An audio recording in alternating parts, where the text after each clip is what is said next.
warning, the following communications are not authorized. Please disable your signals and report to your local re-education center immediately. Failure to comply will result in immediate reprimand and capital punishment.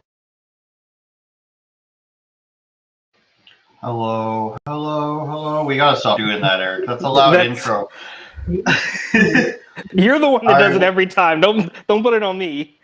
Yeah, you're right. I am the one who does it. Welcome, everybody. Welcome, Tristan, Alexander. I think you're getting feedback there. You got headphones you can put in, or who is that? I think that was me. Yeah, that was me. Okay. Tristan is a self-proclaimed Bitcoin educator, and he's got a lot of followers for it. You can follow him on Instagram, Tristan X Alexander. And I started following him because I wanted his Bitcoin advice. So that's where that comes from. Eric, I don't know how long you've been in Bitcoin. I don't know, the Bitcoin field. How long have you been into it? I actually don't own any Bitcoin, but I've been in the crypto space with like a couple other coins since late last year. So not that long. I am a newbie. I was told by people to buy Dogecoin like months ago when it was less than a cent. A couple of my friends bought it. I was too lazy to complete the sign-up process for some of the apps, and now I regret that. So I got in like a month ago, and now I got some Ethereum and stuff. Tristan, how long have you been into crypto, and like how did you get good at it? You want to just tell us how you got into all this? Yeah, 100%. So I've been in the crypto space since 2016. More specifically, July 2016.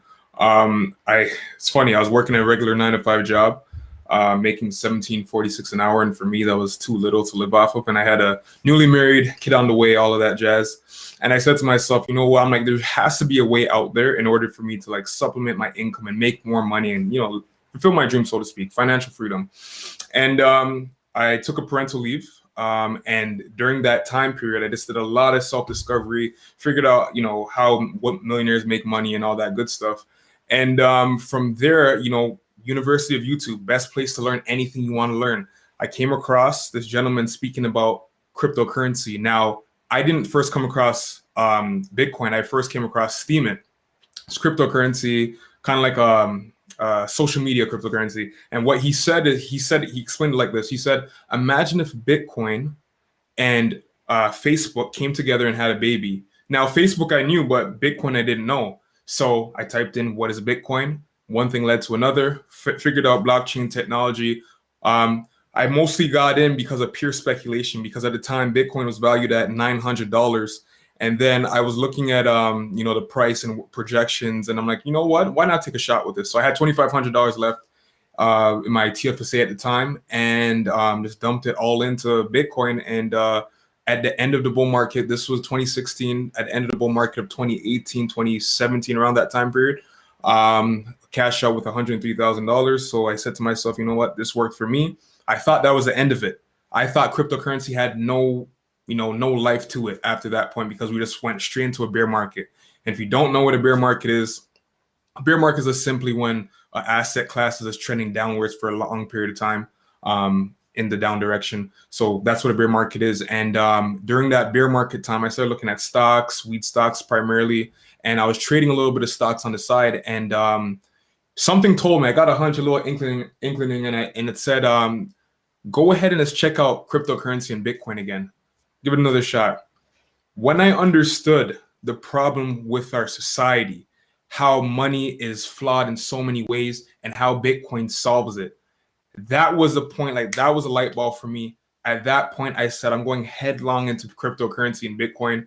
And 2019 of January, I started up my own education platform, Crypto Lab, and now I educate people on cryptocurrency and blockchain technology.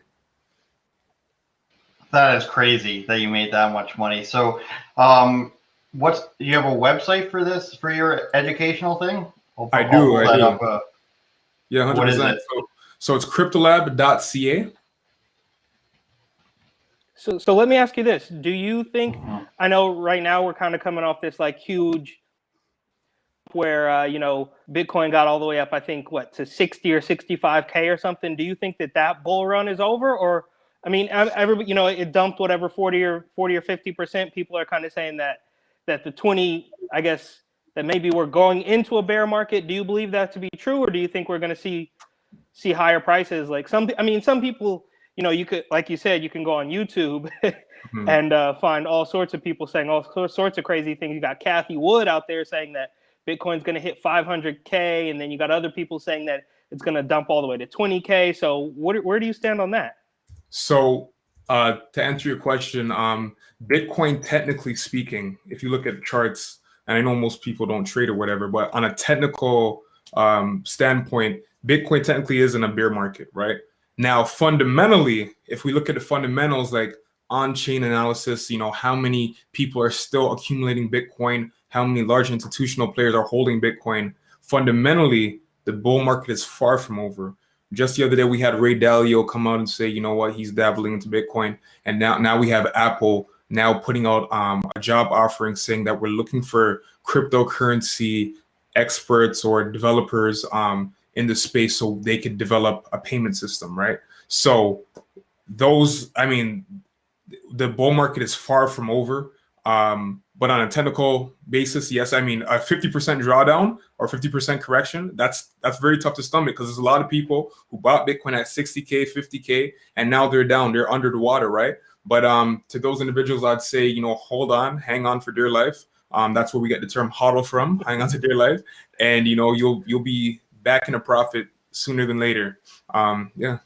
So in the short term, I mean, because it still seems crazy to me, like when you see this huge, I don't know, like I don't know too much about Bitcoin. Like I said, I have some other coins, but when you see these things go from maybe $20,000 to $30,000 all the way up to 60 in the matter of maybe 2 weeks, and then drop all the way back down to 30, it's like, it's such a wild ride. But I guess, like you mentioned, technically, whatever some sort of like weekly averages or monthly averages or yearly averages, it is back in a bear market. But I mean, don't freak out, I guess, for the people who were able to, for whatever reason, buy at the top. You know, I guess people kind of that's the freak last out. thing you want to be doing right now. That's, I mean, here's the thing: the market has no respect of persons, right? The market is always right, and whatever it wants to do, it will do, and it's designed to take the most amount of money from most of people most of the time. That's the way the market's set up, right? And if the market realizes, hey, 90% of people holding Bitcoin or any cryptocurrency for that matter are in a profit. All right, whales are large cryptocurrency holders, for those who don't know. Whales come in, start dumping the price, FUD, fear, doubt, uncertainty. And what happens is you'll have individuals like the Elon Musk, you know, China saying that, you know, they're going to ban Bitcoin for the 1,000th time. Come on, say, hey, listen, we want no price in Bitcoin. And now we get this huge correction. And then what happens is they shake out. It's like a tree shaking. You just shake out all the bugs, all the newbies, all the rookies, people that don't understand the technology, shake them out, and, you know, cause yourself to buy at low prices and then sell to them at high prices. It's an age-old trick. Market cycle. That's how they work. We're getting to genius level things here, Tristan. I did not expect such genius level things here. My apologies. So you mentioned Elon. I want to get to this whole thing. I'm a big Dave Portnoy fan. I have a friend who thinks that Elon won't do anything to manipulate the markets. He's just a nice guy. He's just pure at heart. So there's a Fox News clip of Dave Portnoy talking about this that I want to get to, and then I want to ask you about people manipulating the markets. Sure. All right, here is the tweet from Elon Musk that did indeed move the Bitcoin market. It may not mean very much to you. All you've got is a diamond symbol and two hands right there.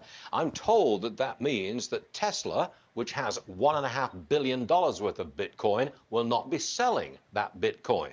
Well, that tweet was enough to put Bitcoin up from 32,000 to its current price of 37,000. Dave Portnoy is with us right now. Dave, it's great to see you. Good to have you on the show, especially today. Are you doing... Look, I think Musk is manipulating the market, and I think you're doing exactly the same thing. What do you say? I wish I could do it to the degree that Elon does it. The difference between Elon and I, you can't put us in the same breath. He's a monster. Is he goes back and forth. I don't do that. Like, I wish I had his power. There's no doubt he's manipulating it. And I wish I could to the degree he does. But the thing that I think is frustrating for a lot of people is 1 second Elon will say Bitcoin's great. The next he'll say it's bad for the environment. The next he'll say he's saving it. Then he says he loves Doge. Then Doge is good for the environment. Tesla's overrated. Right. So if you're following a guy who's going up and down, that would be what's frustrating. With me, I'm always saying it's going up, Stuart. But it brings the whole market, it brings all cryptos into disrepute if their value, their price, depends entirely on what a celebrity says 10 seconds ago.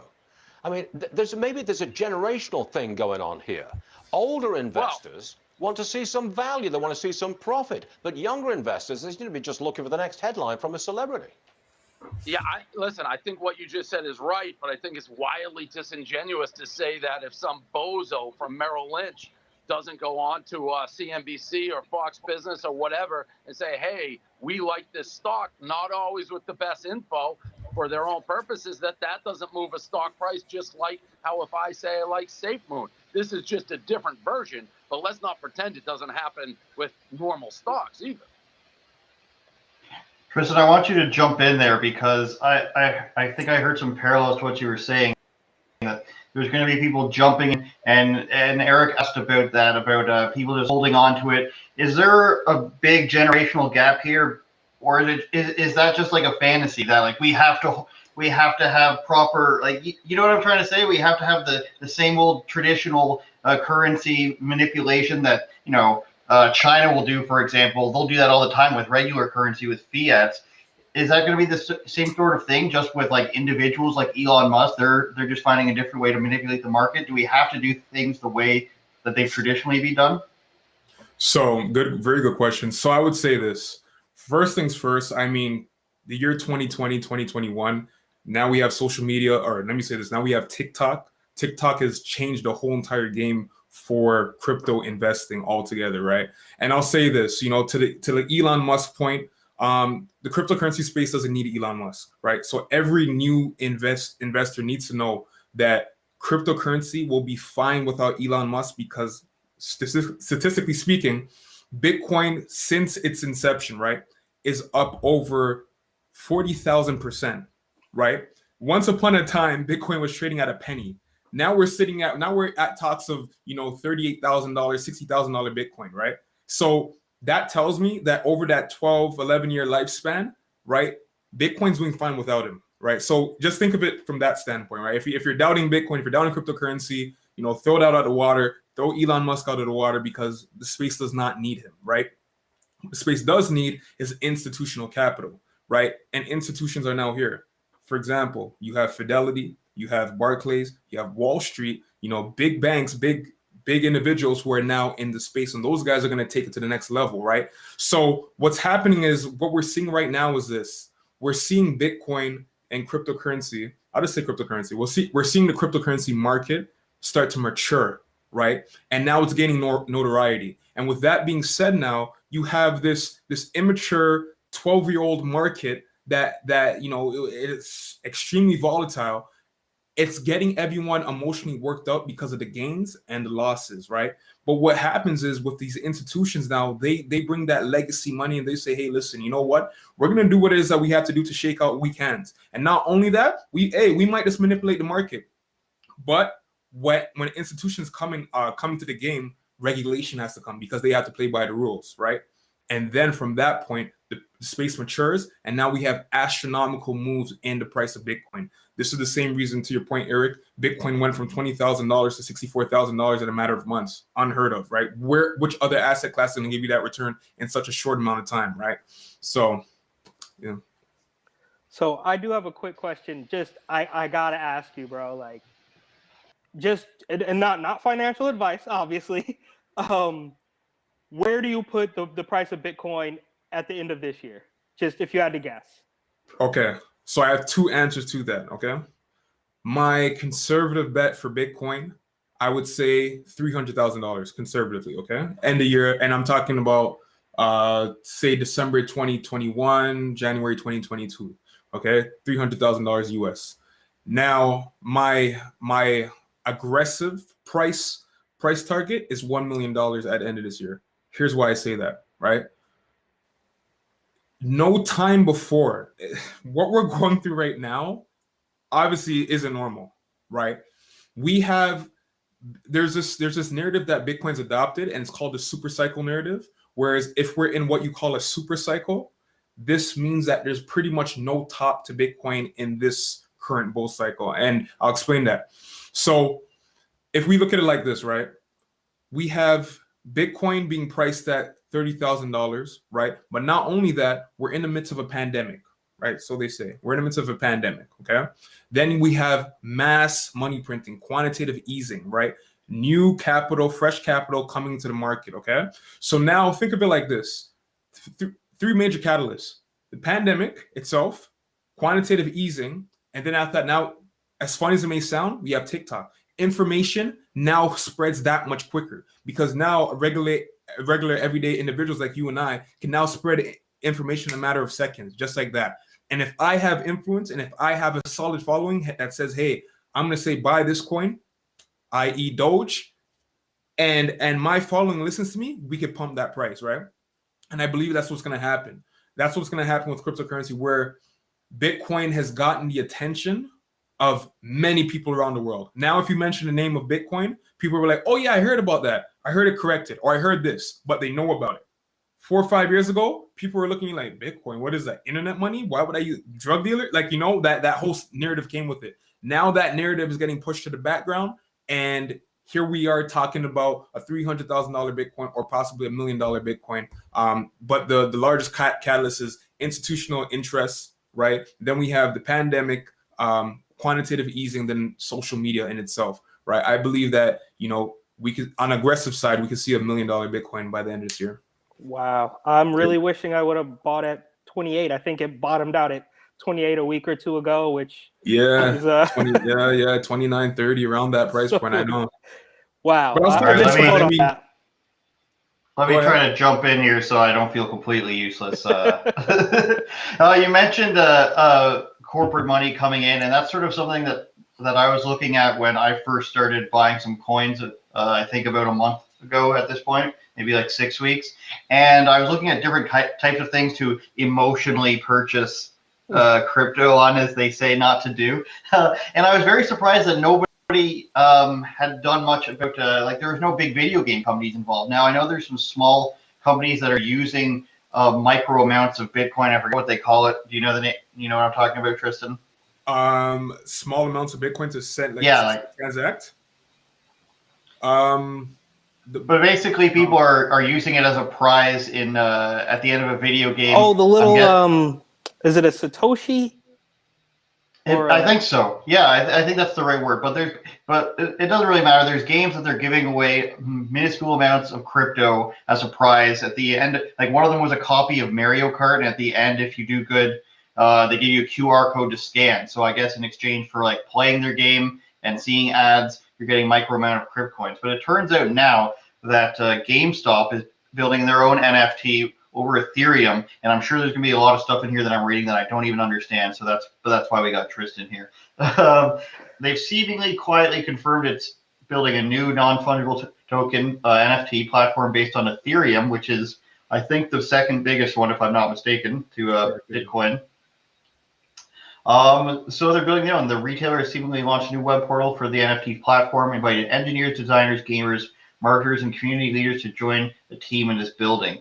That sounds a little bit like they want people to do it for free. I don't know about you, but Tristan, do you see a lot of companies getting into this? Like, another thing I wanted to bring up is that there's an NFL player who just decided to, this was just recently, the first player to be paid in Bitcoin defends his decision despite the wild price drop. Are we going to see it completely blow up? Like people have caught on to, like, let's say, saying, for better or for worse, LGBT things are huge in corporations, or Black Lives Matters are huge in corporations. Are we going to see corporations just jumping on this, trying to create their own coins and getting a push towards it, trying to pump it up? Yeah, we're actually seeing that right now. Not only corporations, but we're seeing celebrities. I believe Floyd Mayweather is coming out with his own NFT, right? A lot of rappers and, you know, celebrities are coming out with their own NFT, because NFTs right now are the hot topic, right? Like, NFTs are a hot commodity. I'll be honest with you, at first I was like, I wasn't really for the NFT space, because I've been in the space long enough to know that, you know, fads come and go. I've seen the ICO phase. initial coin offerings, and I've seen IEOs. You name it. I've pretty much seen it all in the cryptocurrency space. And I thought NFTs were going to be one of those things where it's like, here comes another fad, people trying to get rich quick in crypto again. But it seems like NFTs have some validity in the space. The reason why is when I understood this concept, it's the very fact that NFTs are here to stay, and I'll explain it to you. So my kids, right, they play a lot of, online games. One of the games that they play is Roblox, right? And I said to myself, here we are putting real money. They get my debit card, Visa card, whatever, and they get real money and put it into their game, right? And now in that game, they could use that for whatever they want to use, whether it's a trade or sell or whatever the case may be. They could use that, for whatever.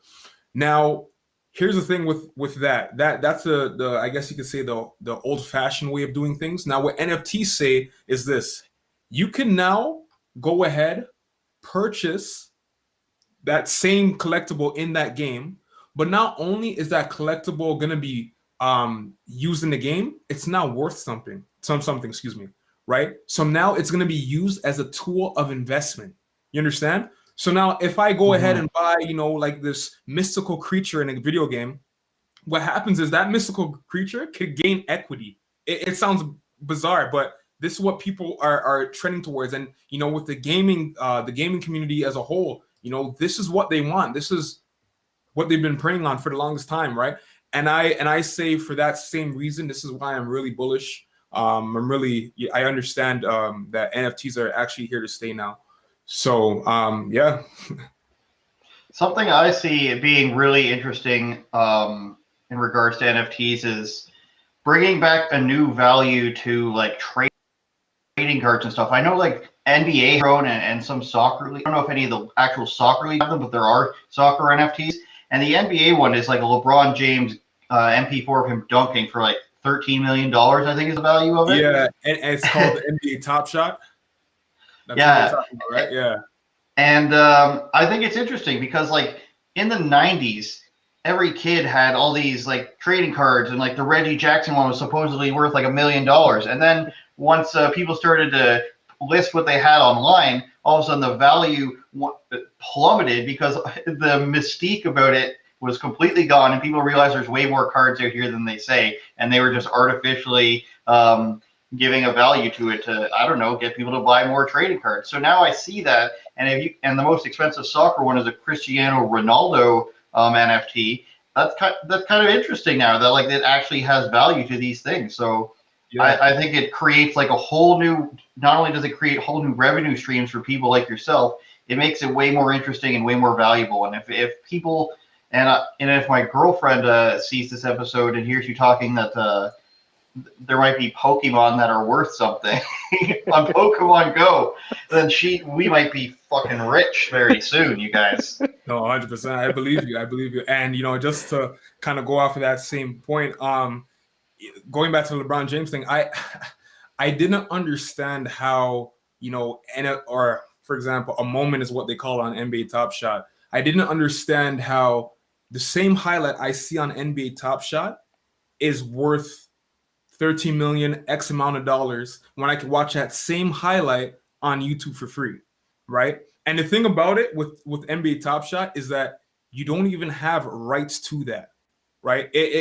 There's no licensing deal. There's no real ownership. It's like you own that highlight, but in the same breath, you can watch the same highlight on YouTube. I didn't understand that concept, and this is why I believe for stuff like this, it's not gonna last long. But hey, I could be wrong because again, I'm still trying to wrap my mind around the fact that there's people that buy highlights when I could go ahead and watch the same highlight on YouTube. So I think you would have to come up with some way that the file is unique and like can't be hacked. Otherwise, I don't know if people could just upload their own version of it. As we can see, we've got Pax here, we've got James Harden, we've got Hardcore coming soon. I don't know what a lot of this means, but I know that when I searched it, LeBron James is like $13 million. Let's see, he's on the Lakers. Yeah, they have their own drops now. There's LeBron right here. Is this the one, the pump? Yeah, that's what it is. Yeah, well, I remember it was 13 seconds long for millions upon millions of dollars. Crazy. LeBron James, who does not get punished for breaking his protocols, but I digress on that one. Got a super chat here for Tristan. What does Tristan think of Decentraland? Decentraland. Explain what that is first. So let me really, because there's a lot going on in the crypto space. So if I'm not mistaken, Decentraland is pretty much a video game, but a game ran on the blockchain in itself. Going back to NFTs and collectibles, you could essentially, earn real life crypto playing these games, right? That takes things to another level. I know for the kids coming up, and not even for kids, grown men, grown women who are into games, this is an opportunity for them to, play games and be rewarded, as opposed to, playing games and just getting that satisfaction or that pleasure that comes with us playing a regular everyday video game, right? Now you're incentivized for playing a game, right? And what that then does is that leads you to tell your friends, families, or whoever about this game it is that you're playing and earning money, right? So there's pleasure and reward in that same regard for playing something that you enjoy playing. So for Decentraland, I like it. I have nothing against it. This is just another thing, one of those another facets in the space where you could earn crypto from doing something you love. Okay, it turns out that I do have some of this. This isn't any of my stuff, but I know when I mentioned I was looking up stuff related to video games, that it was called Mana, and I was like, okay. And it's there's like a couple top ones. I think Sand is another one. I'm not sure which one that actually is, but that's another one. Yeah, Sandbox. Yeah, I heard it. Another one that's worth 35 cents right now, and I don't know how much was this last one worth. 91 cents. So I have small amounts of that, Eric. So maybe I'll be a millionaire soon without even realizing it. Yeah, just hodl. Any questions, Eric? You seem confused. What's wrong? Are you stupid? All the video game stuff just goes way over my head. Like, I'm just sitting here. I got my Coinbase, I got my TD Ameritrade, and my little Robinhood accounts, and I'm just, look, man, I'm just I'm trying my hardest not to watch these coins on a daily basis. I just threw a couple $100 in there, and I gotta just let it go, and hopefully I could come back in a year or two and it'll help me move out of South Dakota or something. I don't know. It's just it is a lot going on. I mean, like I said, the video game stuff goes way over my head, but that's actually fun to learn about, because that's when you realize that there are so many, things that can happen within the space that are going to make it. I mean, obviously, I think we all know that Bitcoin's not going anywhere, right? No matter, like, imagine freaking out after it rallies 300% and then freaking out at a 30% drop. It's like, dude. Yeah.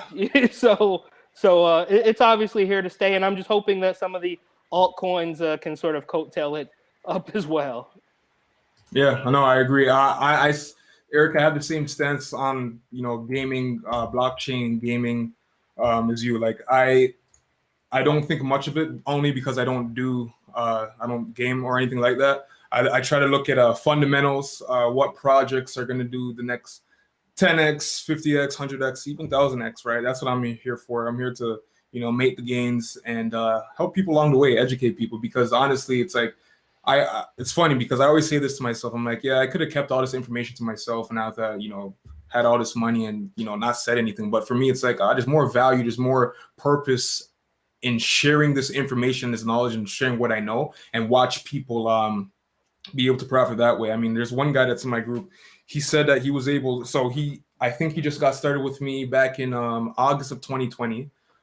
Joined around that time, and he just came to me just the other day and he goes, hey, listen, bro, I made enough money to the point where it's like I don't even have to work for this entire year, right? That's how much money I made, with your recommendation and your advice and all that stuff. So that type of stuff, that's why I'm here. That's what I'm here for. Like, that's why I live and breathe crypto. So yeah, that's awesome, man. That's a new market too, like teaching people about that. I'm gonna see if we can get you in our office to give us a tutorial. There's several people at my company who are just like, they love the commotion of it all, the roller coaster of it all, but none of us really know that much. To be honest, we're gonna move into some different type of money. California just launched its COVID lottery. $116 million COVID lottery is going on right now, launched by Gavin Newsom. This blows New York's, I think, $35 million out of the water. They've launched $116.5 million to incentivize residents to get I almost said 2019 shot. Sure, the 2019 shot. Golden State joined 6 other states, offering cash prize to encourage people to get vaccinated. 10 people win a $1.5 million jackpot each, and 30 winners will get $50,000 each. Eric, why are so many places doing this? Because they're desperate. And I don't know what kind of pharmaceutical backdoor dealings have been going on, but clearly they need people to get this, right? And it's so obvious, right? I mean, we all remember it started with a donut. It started with a donut, and then it went up to a beer, and then it went up to, a cheeseburger, of course. And now we're seeing, and I cannot let this go, right? The fact that since the beginning of this breakout, this super deadly disease that they foisted upon us, Gavin Newsom and Andrew Cuomo have literally been going shot for shot the entire time, from the initial shutdown to the calls for emergency ships on the water that they both did not use, to just everything. It's almost as though they have a corruption playbook that they both read from, and they do things within days of each other. And I can't understand how anybody looking at this with a clear head, or anybody who's even just out of high school age, can look at this and say, well, this all makes sense. It's all on the level. There's nothing strange here. I mean, come on, guys. Like, not once, and I'm sure I've mentioned this before, but not once did any of these people say, hey, you know what? We really think this works. You should look into it. Ask your doctor about this. Maybe we're going to throw you a gym membership for 6 months. Maybe we're going to give you a coupon to the farmer's market. They just immediately went in with junk food and lottery tickets. So it's astonishing to me. Now, Tristan, I try to take these things and be like, I think Ben Shapiro said it. They can't debate somebody and assume that they have the worst intentions. Now, I think personally that Gavin Newsom of California is trying to do anything to save him from being, from losing an upcoming election. I think in the fall or the end of summer that he's happening. But do you think that if this is pure, that people should need so much incentive to get it? Or is it the other way around, where $116 million is a lot of money, but compared to the amount that you might have to spend on healthcare or rehiring people, that's not as much? Where do you land on this? Do you think it's a completely reasonable thing to go, or do you think it seems suspicious? Yeah, I stand on the side of pure suspicion. I mean, I was just about to say exactly what you just said. The very fact that you have to incentivize people and, possibly take away basic rights just to live freely or go back to normal is absolute nonsense, if you ask me. I was just talking about this with my mom. There was an outbreak at her workplace just the other day, and public health decided to call her and say, hey, listen, you can't go back to work, right? For whatever reason. And I said, look at that, man. I mean, the very fact that, this little cough, this little common cold that's going around has gripped people at their core with fear, with uncertainty and all this doubt. It's like, people wake up. And not only that, it's funny because now what we're seeing is a divide, right? We're seeing like this 2-tier society come into play, right? The other day, I don't wear a mask when I go into businesses, straight up. The other day I walked in, and because I didn't have a mask, the lady there, she didn't want to serve me, right? And I said, no, you still have to serve me regardless of me not wearing a mask or not. I have a medical condition, bottom line, right?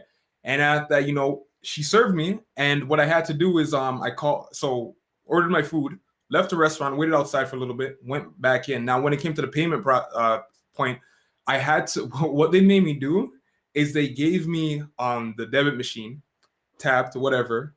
But it's the fact that she was behind this plexiglass, and she was already like 10 feet away from me, not even 10 feet away.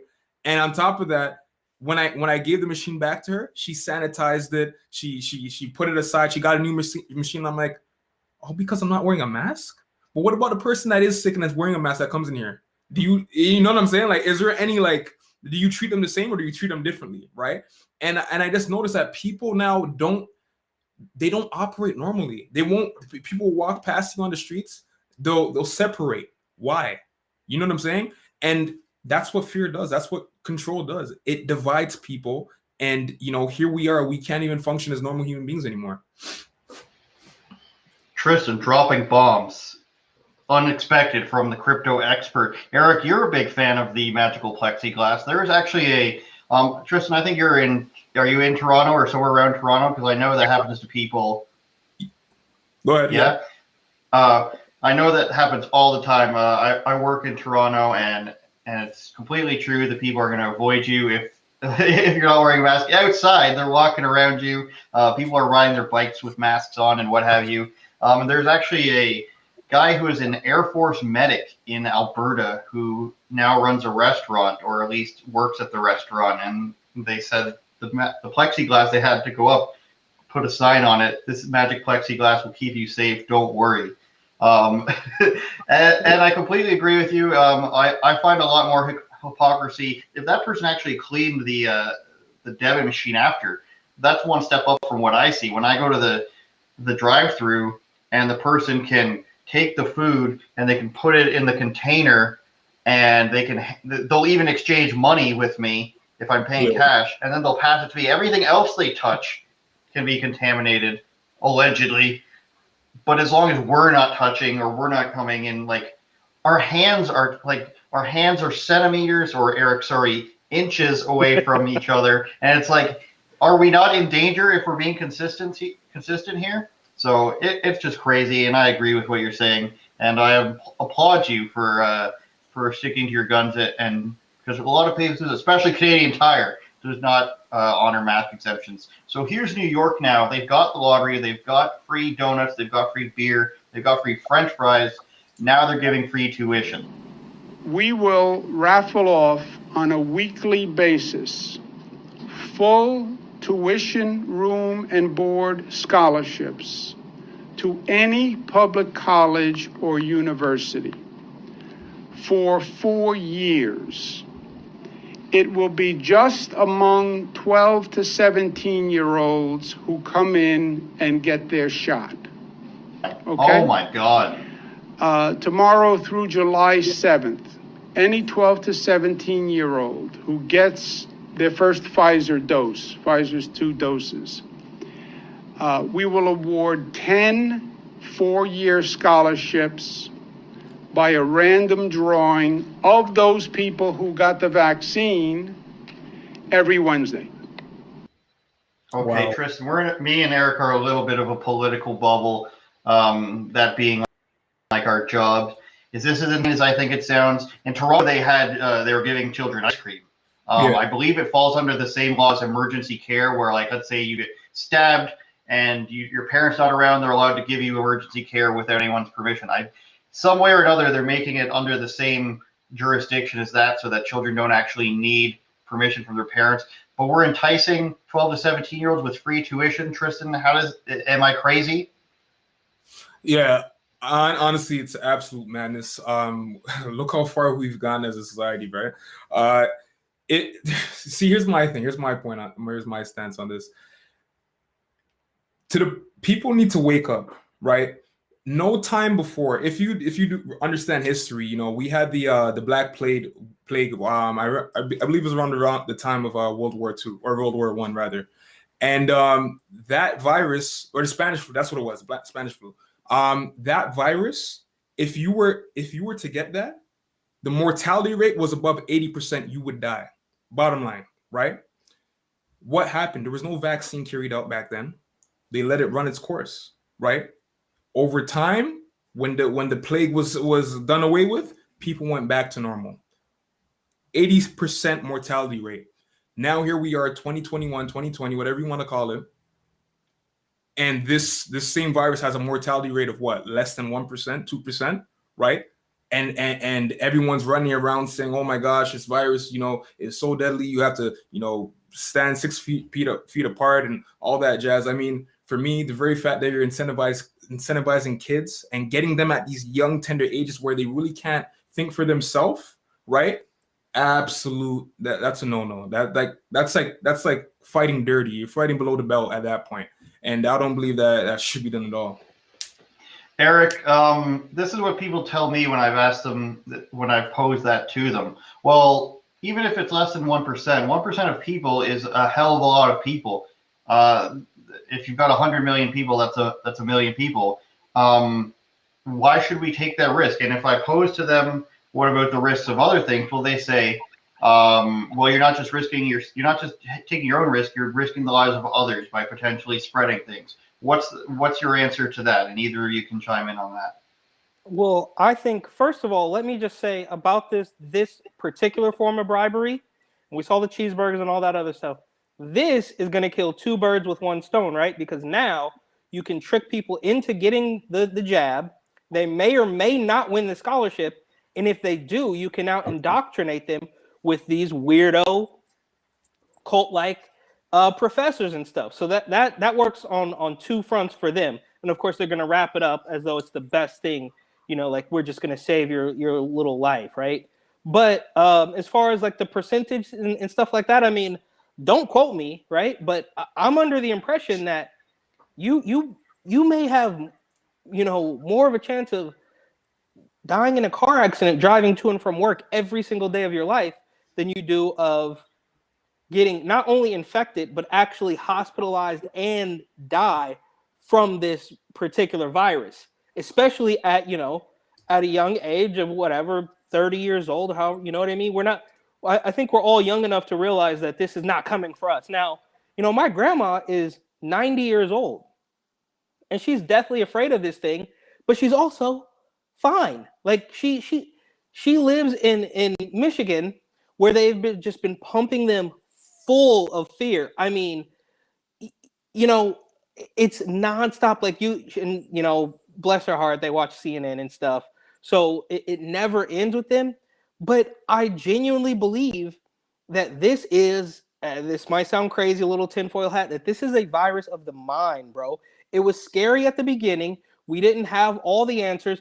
But, a year and a half later, we can see all of the flip-flopping, all of the fake news, all of the puffed up stats. And they're using, probable deaths and the PCR test that wasn't accurate. All this stuff that we can see from now. There's a story I was watching. I was watching my favorite, shout out Tim Pool, who covered a story about a grown man who refuses to take off his mask while he's having sex with his wife.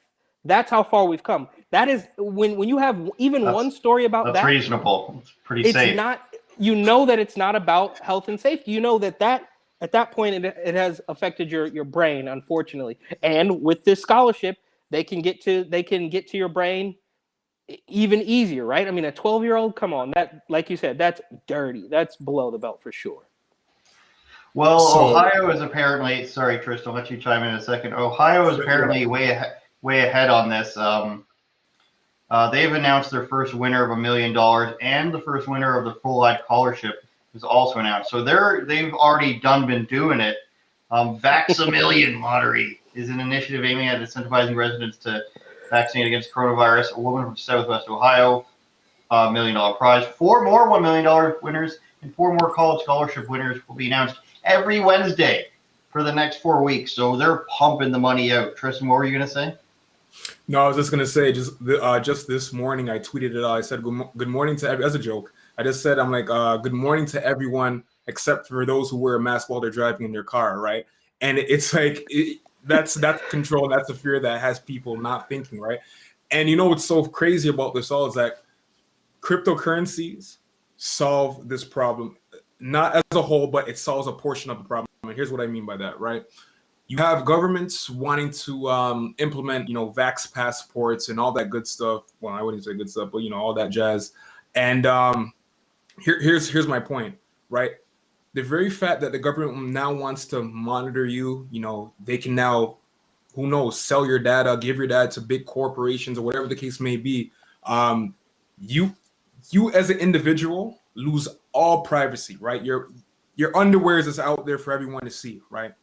Now you have platforms like Uniswap. This is a decentralized exchange, right?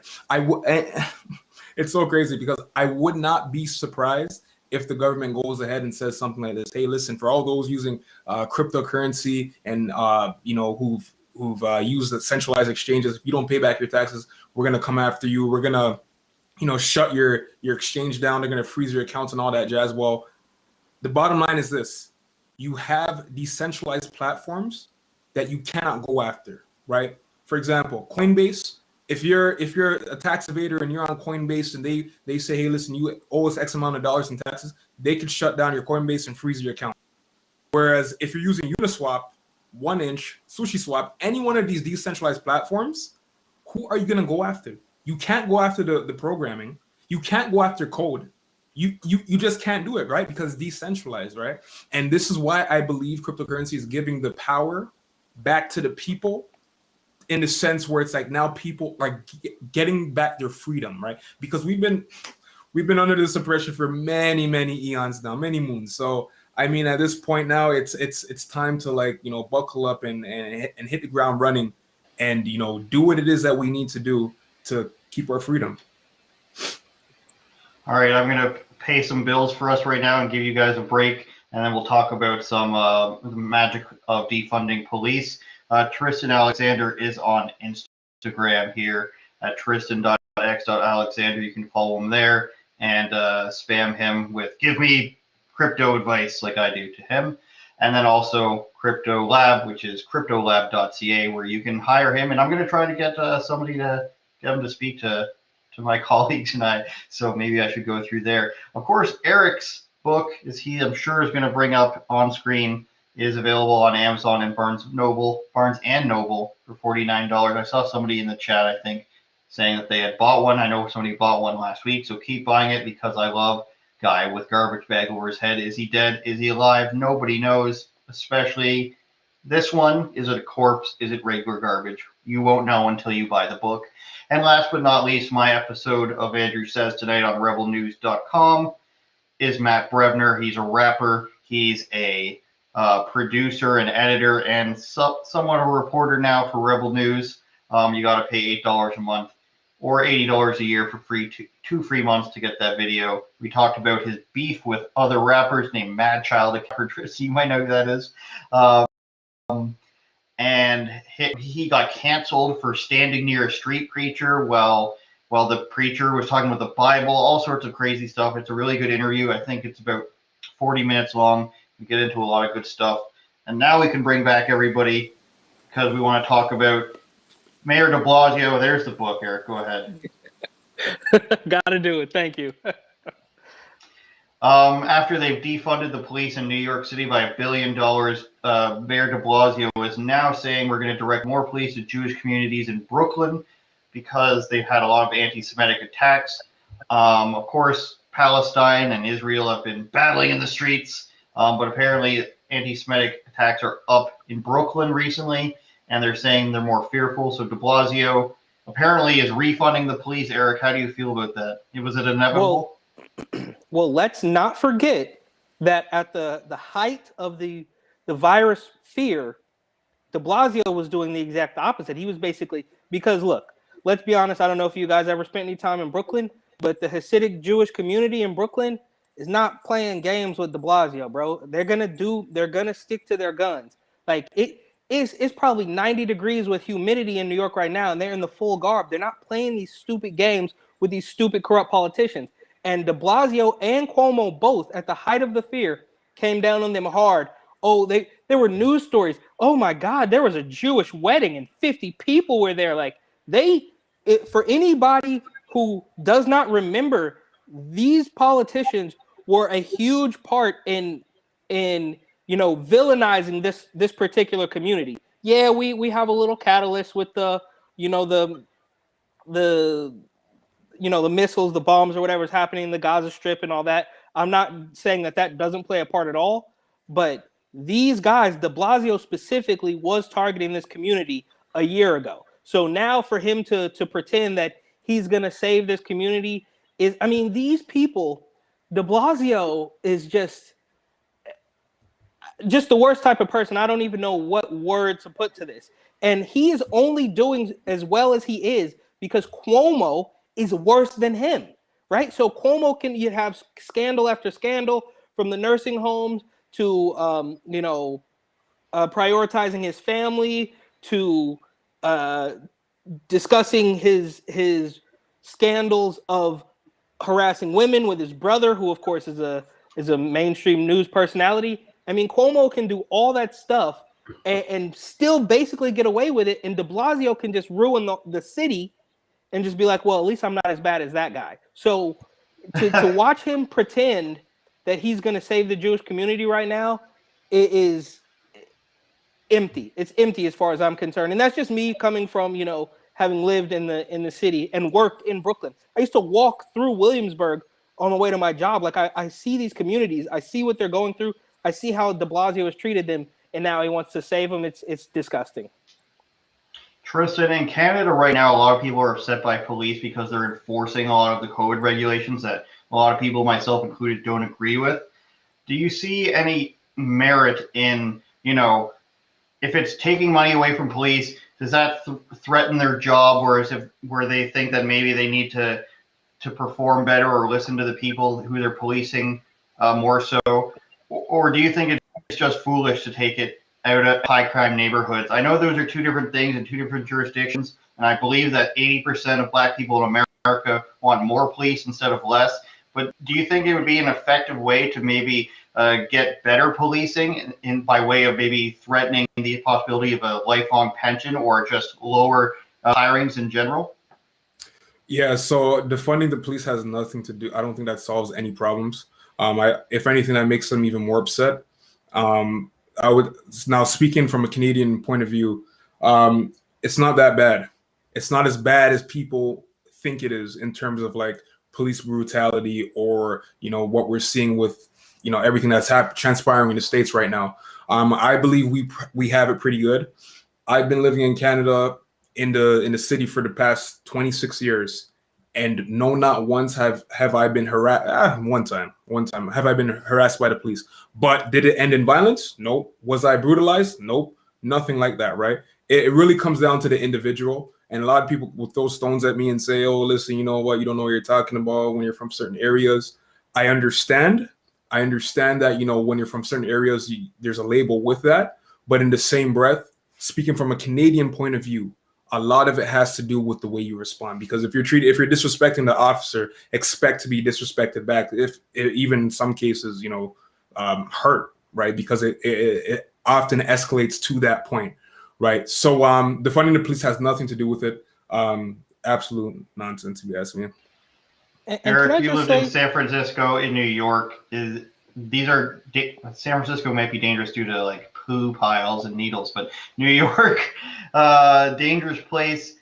Have you experienced any altercations with the police that may have been because of your race, or does that not happen? And I'm pretty confident saying you're not for defunding the police. You want to just give your experience in that and why you come to that decision? So I might. This might be a little antithetical. I don't know if that's the word for it, but at this particular point, having lived in San Francisco and having lived in New York, I would almost say, now stick with me here, I would almost say, you know what? Maybe we could defund the police. And I will tell you why. Because the police in these big cities, not here in South Dakota, and I don't know what it's like where you guys are at, but the police in these big cities have become the muscle for these crooked, corrupt politicians, right? I can take it back to me protesting the lockdown last May, a year ago. And we were immediately arrested and detained inside of an hour for 24 people with our little miniature American flags and pocket-sized constitutions.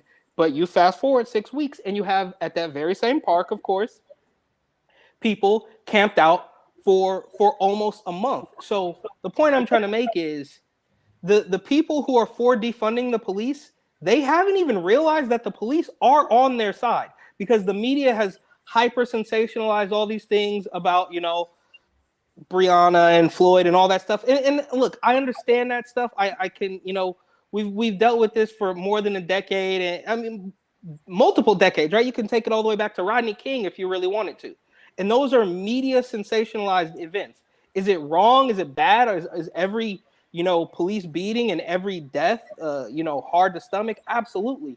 But I think if you really look at it with a clear head, you will see that the police these days, I mean, there's a story now of that guy who made a TikTok, right? To bring it full circle, he made a TikTok making fun of LeBron James. That guy was fired. You see it with the FBI and the CIA. They have gone so far into this realm of political correctness and left-wing ideology that they are now persecuting, and they are treating common sense people differently than they are treating people with the same ideology. So to that point, I think that I'm not okay. Now, obviously, I'm not really for defunding the police.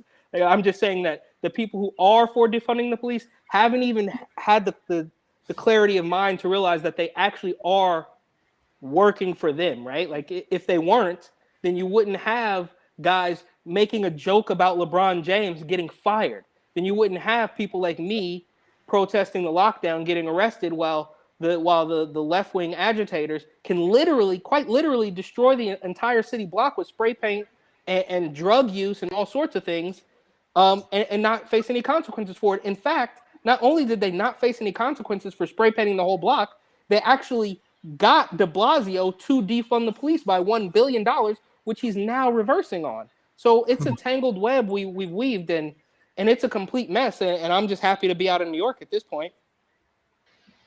And they've seen record number of violent crime in the U.S. over the last year. So that's pretty much since the whole lockdown started. Of course, you're keeping people in jail. So many jurisdictions let criminals out of jail because they said it was too dangerous for them. Dozens of thousands in the New York State. I think it was somewhere around 30-something thousand. I should look it up. So let's just say a couple thousand at the very least violent criminals were released from jail in multiple jurisdictions. I know they released people from jail in Canada too, in Alberta and BC, which is crazy to me. And I just don't think it's right. But on the other hand, when I see police in Canada ticketing businesses and enforcing them closed down, I start to feel a little bit of sympathy. For shaking hands, right? That's like the famous one, for shaking hands. I do feel start to see, like, maybe I can see the perspective of people who were protesting against police before, but then again, I have to remind myself that a lot of this is based on phantom narratives of police brutality. They may not be there. I'm not saying it never happens, but in terms of people being murdered and stuff like that, a lot of the time when people are protesting against that sort of things, the facts are not on their side. So we've run the whole gamut of topics here, Tristan. I don't know if emotionally you're used to all these topics, but we appreciate you. You want to give us your last words on anything you want? Yeah, no, 100%, guys. We are in the midst of the biggest wealth transfer we're ever going to see in history. Everything that we're talking about here, from politics to finance to Bitcoin in itself, this is the new era. This is the new wave. I mean, first we had social media. We could digitize our news, so to speak. Now we have digital money. It only makes sense. It's the way the world's progressing. Do not miss out on the greatest wealth transfer that we're about to see, because honestly, this is bigger than what we've seen after post depression, right? A lot of people began to flourish after the depression, right? Even if you want to go back to the Great Depression, a lot leading up to it, people were getting rich left, right, and center because of the stock market, right? There's a lot of opportunity here. Take the time to understand blockchain technology. Take the time to, buy yourself some crypto, not financial advice, but I would say start out with something small. Never invest more than you're willing to lose. That way you could always stomach the fact that, hey, listen, if this thing goes to zero, which it probably won't, if this thing goes to zero, at least I could rest my head at night, knowing that, I didn't bet the farm and I didn't lose my shirt, so to speak. So that being said, go ahead, check me out at cryptolab.ca. Sign up, become a private member. We offer one-on-one coaching. We offer newsletters, bi-weekly newsletters. There's a group chat. There's a community of us who talk about all things crypto. And not only that, you actually do get a Bitcoin course as well So that way you can be educated that way. Very, very minimal, monthly costs. It's a subscription, it's a subscription base. So that way there's no commitment that way. And yeah, you could go ahead and sign up and become a member today. Tristan Alexander, Crypto Labs, great background, by the way. We're all doing very well at progressing our mini sets here. Eric, anything else for you to say? You're not wearing a hat. People are noticing. What's going on there?